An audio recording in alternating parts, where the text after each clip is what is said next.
Para siswa-siswi PKBM Mulia, khususnya yang berada di paket A, hari ini kita akan membahas terkait dengan keterkaitan antar ruang sekolah dasar.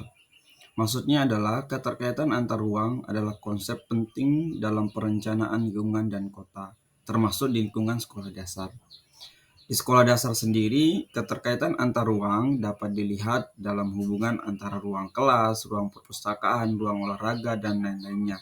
Semua ruang ini saling terkait dan membentuk lingkungan belajar yang baik bagi siswa. Sebagai contoh nih misalnya, ruang olahraga dapat digunakan sebagai tempat bermain dan belajar di luar kelas. Sementara ruang perpustakaan dapat digunakan sebagai tempat belajar yang tenang dan fokus. Jadi, pemahaman tentang keterkaitan antar ruang sangat penting dalam menciptakan lingkungan belajar yang seimbang dan mendukung di sekolah atau di lingkungan kita. Keterkaitan antar ruang secara pengertian dasarnya yang pertama adalah keterkaitan antar ruang merujuk pada hubungan timbal balik antara elemen-elemen yang ada di dua atau lebih lokasi. Yang kedua, keterkaitan antar ruang juga meliputi dinamika geografis, ekonomis, politik, budaya, sosial yang terjadi di suatu wilayah. Penting untuk kita sama-sama memahami bahwa keterkaitan antar ruang itu membantu memperkirakan bagaimana suatu perubahan di satu lokasi dapat mempengaruhi lokasi lainnya dan mengapa lokasi tersebut saling mempengaruhi.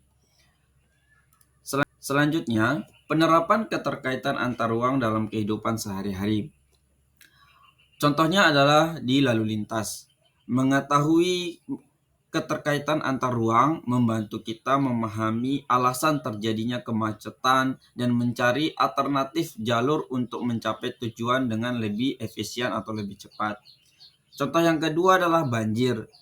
Kita dapat melakukan studi keterkaitan antar sungai dan wilayah pada waktu yang sama dapat membantu mencegah banjir dengan mengatur pengelolaannya.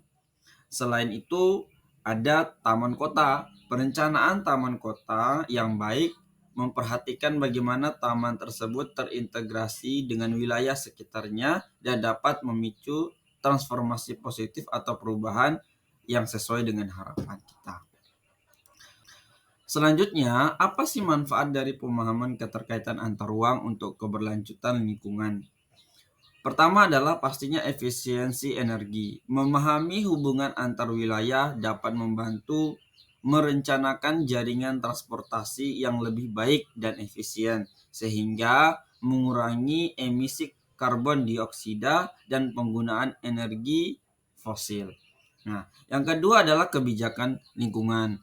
Nah, studi keterkaitan antar ruang membantu pemerintah memahami dampak suatu kebijakan pada seluruh wilayah dan membuat keputusan yang lebih optimal untuk menjaga lingkungan hidup. Yang ketiga adalah pemulihan ekosistem. Menganalisis keadaan ekosistem yang terkait secara geografis dan fungsional, sehingga pemulihan lingkungan yang terganggu dapat dimulai dari dalam wilayah yang berdekatan. Peran keterkaitan antar ruang dalam perencanaan kota. Yang pertama adalah meningkatkan partisipasi dari publik. Nah, yang kedua adalah menganalisis dan informasi.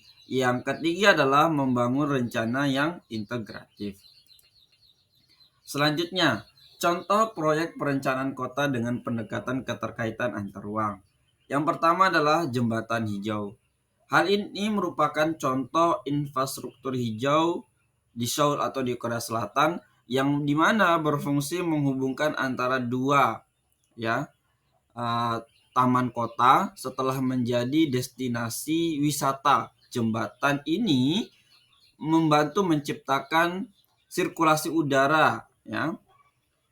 Nah, ini yang contoh yang pertama. Yang kedua adalah misalnya atap hijau. Nah, dalam upaya pengembangan kota-kota hijau banyak program atap hijau ya yang sudah banyak diterapkan. Nah, misalnya di Singapura, atap hijau bisa membantu mengurangi ya suhu bangunan ya, memperbaiki kualitas udara serta memperbaiki ya tata kota. Nah, selain itu, tantangan dalam mengimplementasikan pendekatan keterkaitan antar ruang ini yang pertama adalah keterbatasan data. Nah, ini yang menghambat ya, keterbatasan akses dan kualitas data memperumit analisis hubungan antara wilayah dan menyulitkan pengambilan keputusan. Yang kedua adalah tingkat kerumitan perencanaan, memerlukan koordinasi yang efektif dan tingkat transparansi yang tinggi antara berbagai pemangku kepentingan atau pemerintah yang terlibat dalam sebuah perencanaan tata ruang atau antar ruang. Yang ketiga adalah penerapan secara berkelanjutan. Nah, ini yang menjadi tantangan besar bagaimana mengubah budaya dan melibatkan masyarakat dalam memperhatikan keterkaitan antar ruang pada lingkungan dan perencanaan kota. Hal ini memerlukan pengalaman dan tujuan yang komprehensif.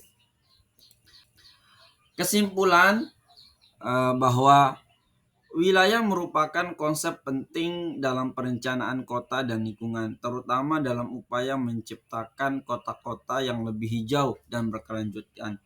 Meski tantangan dalam penerapannya masih ada, pemahaman akan keterkaitan antar wilayah dalam perencanaan akan memperhitungkan dampak pada kawasan lain. Dan pemaknaan bahwasannya akan memberikan manfaat jangka panjang bagi masyarakat di lingkungan kita.